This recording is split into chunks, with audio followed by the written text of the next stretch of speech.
Welcome to vpod.ai. This deep dive is sponsored by Stonefly, a leader in enterprise storage, backup, and disaster recovery, AI storage, and cloud solutions. If you are looking for secure, ransomware-proof storage, Stonefly sells air-gapped and immutable storage. You can contact sales at stonefly.com to schedule a demo.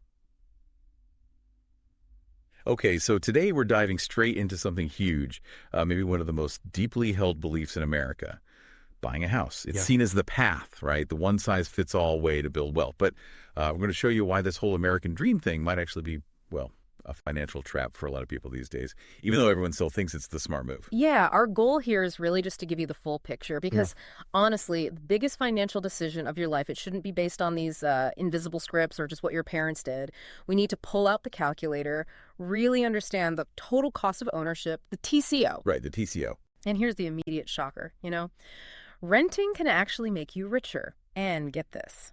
Right now, it is cheaper to rent than to buy in literally 100% of the top 50 metro cities in the U.S. 100%. Every single one. That statistic alone should make everyone stop and think. It really should. Because when you look at why people are buying, it seems like, well, a lot of it is frustration with rent going up, maybe pressure from family, or just following advice that's, frankly, decades old. They think owning is just, like renting, but you're investing. They assume wealth is just magically appearing. Exactly.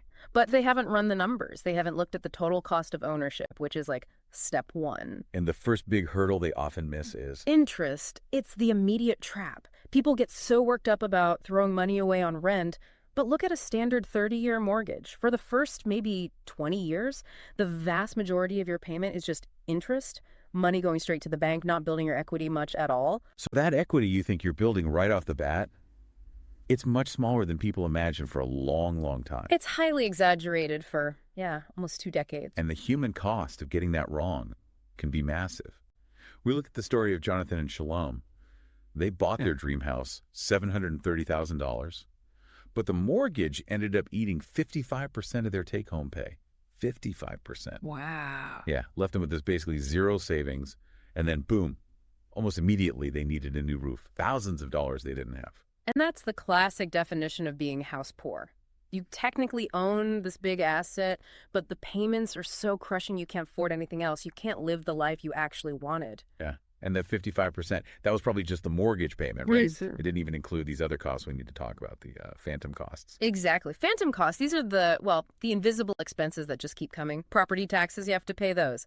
Homeowner's insurance, mandatory. Then there's maintenance, leaky faucets, the water heater that decides to die, and unexpected big repairs, like that roof. So realistically, how much extra do those add on top of the mortgage? Our analysis shows these phantom costs easily add another 30% to 50% on top of your basic mortgage payment. It's huge. Remember, your mortgage payment is the minimum you will pay each month. Rent is the maximum. Big difference. Okay, so if someone wants to avoid that house poor situation, be responsible. What's the guideline? How much is too much? The standard rule of thumb, looking back historically, is that your total housing cost, the TCO, mortgage plus all those phantom costs, it really shouldn't go above 28% of your gross monthly income.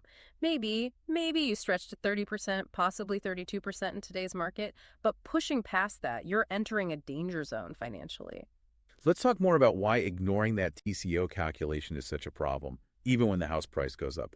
Explain how someone can sell for more than they paid, but still end up losing money. Yeah, this blows people's minds, but it happens all the time because they just look at sale price minus purchase price. Simple, right, but wrong. They completely forget all the money they poured into it along the way. Take that example of the New York City condo. Bought for about $3.7 million in 2021. Okay. Sold just 2 years later for $3.8 million. So on paper, that looks like a $155,000 gain. Pretty good for 2 years. Seems like it, yeah. But then you add up the actual costs over those 2 years. Transaction costs buying and selling aren't free. Property taxes, maintenance fees, insurance, and the big one, interest paid on the mortgage. For this condo, that was $224,000 in just 2 years. Just interest. Just interest. Plus, you have to factor in the opportunity cost of that huge down payment. Okay, explain opportunity cost here. You mean if they hadn't put, say, $700,000 or whatever down on the condo? Exactly. If they'd taken that massive chunk of cash and just put it in a simple diversified index fund instead of locking it up in one single property, It would likely have grown significantly on its own. precisely. That's the cost of choosing the house over another investment.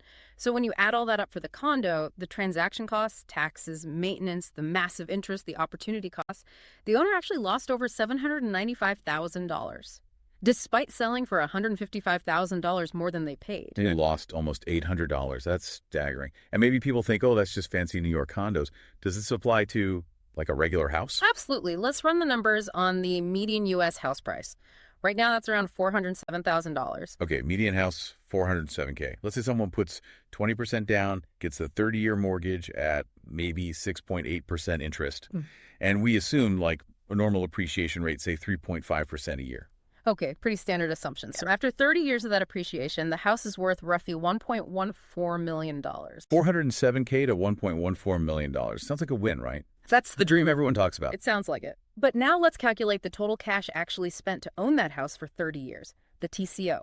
First, the interest payments alone over 30 years, $443,000. Wait, $443,000 in interest? That's more than the original price of the house. It is. That's how mortgages work, especially in the early decades. Then add property taxes, maybe $153,000 over 30 years, conservatively. Maintenance and repairs, let's estimate $122,000. Home insurance, maybe $97,000. Closing costs when you first bought it, say $14,000. Okay, adding all that up. You add up all those costs, the interest, taxes, maintenance, insurance, closing costs, the total cash out of pocket is $1.24 million. So the house is worth $1.14 million after 30 years. But you spent $1.24 million to get there. Correct. You actually spent $93,000 more than the house was worth. You lost money on the median priced American home over 30 years, even with appreciation. They just completely flips the script on home ownership as an automatic wealth builder. That's the power of calculating the TCO. And inevitably someone will say, but what about my equity? I built equity. And yes, you did build equity, but that equity is stuck. It's illiquid. It's locked up inside the house you need to live in. If you suddenly need $10,000 for a medical bill, or you want to invest $50,000 in a business opportunity, you can't just tap into that equity easily or cheaply. You usually need a loan, like a HELOC, or you have to sell the entire house. It's not like cash in the bank. So the financial side often doesn't add up like people think. But buying isn't just financial, is it? There's this huge psychological, cultural pressure, those invisible scripts you mentioned. Oh, absolutely. People often aren't buying because they crunched the numbers and it made sense. They're buying because, well, they feel like they have to because everyone around them is doing it or telling them to. It's like, think about the reaction if you suggest someone takes the bus instead of driving. Sometimes people get weirdly indignant, right? They associate it with, I don't know, not being successful. Yeah, like it's somehow beneath them. Exactly. That same kind of societal judgment gets slapped onto renting. Renting is seen as what other people do, not what successful people do. It's seen as temporary or throwing money away. Even if the math says otherwise. Even if the math screams otherwise. And this fear of judgment, this FOMO fear of missing out, it drives really questionable decisions. We saw examples of couples making like $300,000 a year, a great income, who bought a vacation house they couldn't really afford purely because their friends were buying bigger, nicer places. That pressure just pushed them into bad debt. Which brings us back to that core difference. Your rent payment is the maximum you'll pay for housing that month. Right. But your mortgage payment, that's just the minimum. Because when things break, you're on the hook. If the water heater goes, that's on you. Roof needs replacing. That's, what, $9,500 maybe? HVAC system fails, another $7,500. Termites. Thousands more. If you rent, you send a text or email to your landlord. Maybe follow up. If you own, you're pulling out your credit card, draining your emergency fund, or taking out a loan. That uncertainty, the potential for huge, unexpected bills. It leads to a really critical rule for anyone thinking about buying.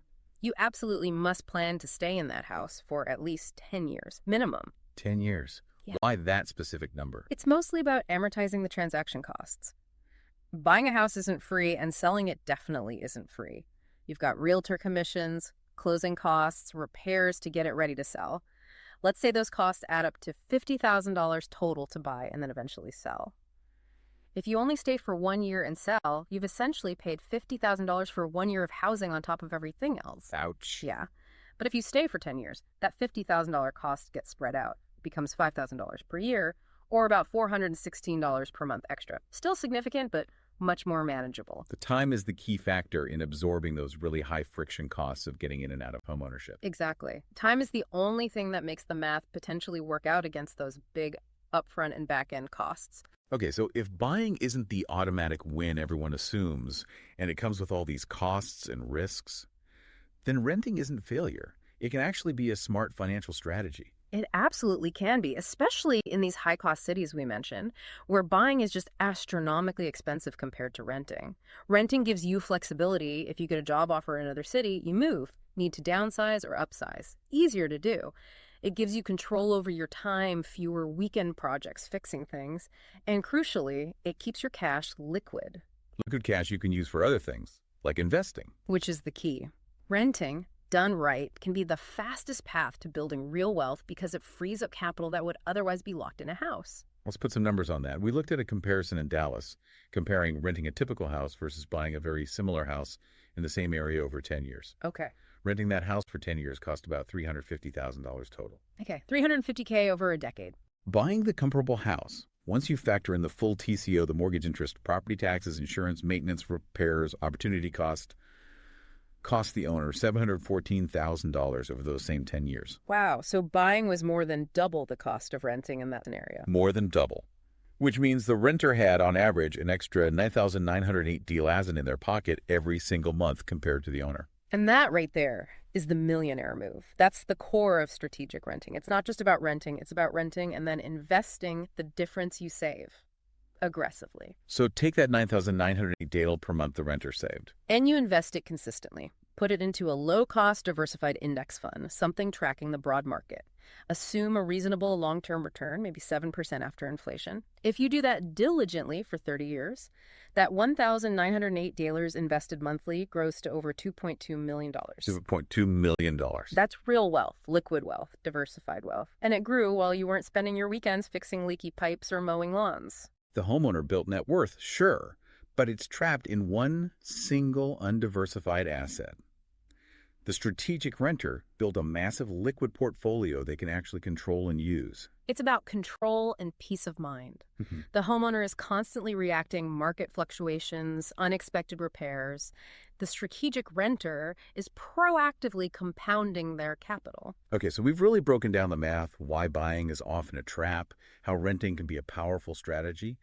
But let's be real, some people just want to buy a house.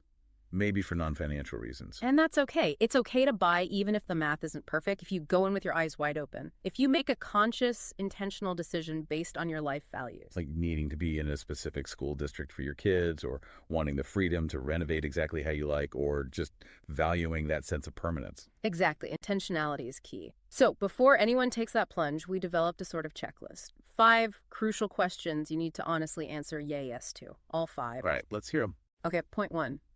Time commitment. Are you truly planning to stay in this house for at least 10 years? If the answer is maybe or probably not, the math is heavily against you because of those transaction costs we talked about. Point 2, savings discipline. This is huge. Do you have a 20% down payment saved up plus a separate fully funded emergency fund? Not one or the other, both. So for that median $407,000 house, 20% down is what? But $81,500? Roughly, yeah. $81,440 in cash, ready to go. Plus your emergency fund on top of that. If you haven't demonstrated a financial discipline to save that much before buying, how will you handle the inevitable phantom costs after buying? Good point. Okay, what's number 3? Point 3, affordability. Is the total cost of ownership, TCO, mortgage, taxes, insurance, estimated maintenance comfortably below 28% of your gross monthly income? Use that 28% rule seriously. And let's just underline that affordability piece again. For that median $407,000 house, we estimated the monthly TCO around $3,200 to keep that under 28%. You need to be earning at least $138,000 per year gross income. $138,000 annual income just to responsibly afford the median priced house. That price is at a huge chunk of the population right now. It really does, which makes responsible home ownership much harder than the cultural narrative suggests. Okay, last 2 points are more about mindset. Point 4, risk tolerance. How would you feel if the value of your house dropped 10% next year? Would you panic? Would it keep you up at night? Would you feel pressure to sell at a loss? If so, you might not be emotionally ready for the inherent volatility of owning a single large asset. Yeah, real estate doesn't always go up. Definitely not. And point 5, motivation. This is the gut check. Are you buying this specific house because it genuinely aligns with your vision for a rich life, your deepest values?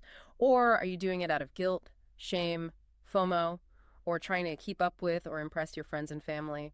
Be brutally honest with yourself. If you hesitate on any of those 5 points, Mhm. maybe buying isn't the right move for you right now, and that's okay. Totally okay. You have financial permission to keep renting strategically and focus on investing that difference. And if you want to run your own specific numbers, we really recommend checking out the New York Times Buy versus Rent Calculator online. It's a great tool. You plug in your local costs, how long you plan to stay, your expected investment return, and it gives you a pretty clear financial comparison. Yeah, it's very helpful for making it concrete. The bottom line is buying a house should be a deliberate, well-researched decision, not just a knee-jerk reaction to rent increases or what everyone else is doing. Run the numbers first, then weigh the emotional factors. So the final provocative thought we want to leave you with. We've shown pretty clearly that just owning real estate doesn't automatically make you rich. It often doesn't. But think about this. For most Americans, the vast majority of their net worth is tied up in their home. Why? Not necessarily because housing was some genius investment for them. But often because it was the only major financial commitment, the only forced savings vehicle they ever really participated in. So ask yourself, does concentrating the bulk of your entire net worth into one single illiquid asset tied to one specific geographic location with high and constantly rising holding costs, does that feel like the smartest, most diversified strategy for your financial future? Something to think about. Definitely something to think about. Thank you for joining us in this deep dive. This show is brought to you by vpod.ai and Stonefly. Remember, Stonefly offers secure, ransomware-proof, air-gapped, and immutable storage solutions. Protect your data. Contact sales at stonefly.com to schedule a demo. We'll see you next time.